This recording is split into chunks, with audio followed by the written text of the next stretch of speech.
I'm James Cridland, the radio futurologist. I was in Canada recently and I heard a little bit of history, or so it seemed to me.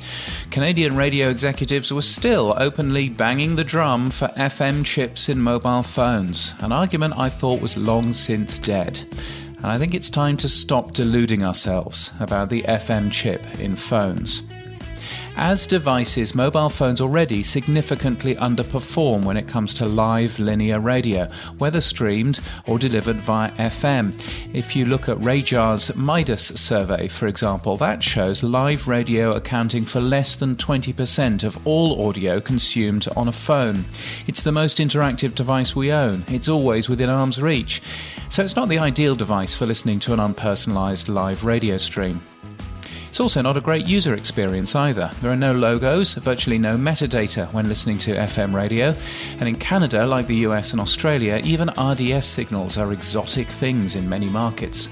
And the very action of tuning into a radio station requires the listener to remember a random number, for no reason other than a historical anachronism. It's pointless on a mobile phone.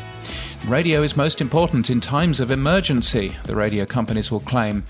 But in reality, if an emergency or a big news story happens in the evenings or weekends, recent evidence of North American radio suggests that radio won't bother covering it anyway because there's nobody there.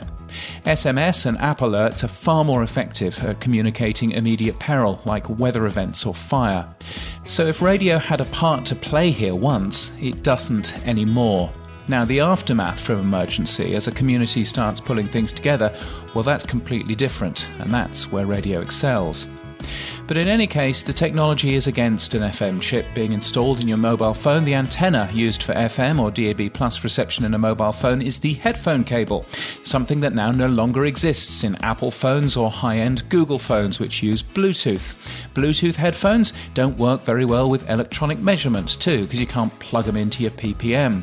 And those strong AM stations that exist in Canadian metro areas, well, there's only ever been one mobile phone with AM built in, and the reason you don't know about it is that was 15 years ago and it was rubbish. Now, there's plenty of evidence that Canadian listeners use streaming rather less than their neighbours in the US. The Canadian radio companies could lean on the CRTC, the Ofcom equivalent, to more effectively regulate the price of mobile data from the cellular networks. But they won't, because the Canadian radio companies are the cellular networks. Indeed, the cellular networks are the folks calling the shots in terms of whether FM chips are enabled or not. But if the Canadian cellular networks aren't pressurizing the likes of Google and Apple for FM chips to be enabled, and let me remind you again, they also own the FM radio networks, then that points to a bigger issue. So let's use our energy and focus on delighting our audience, not trying to capture a magic unicorn that offers at best dubious benefit. You can get my weekly newsletter at james.crid.land and daily podcast news at podnews.net. And until next time, keep listening.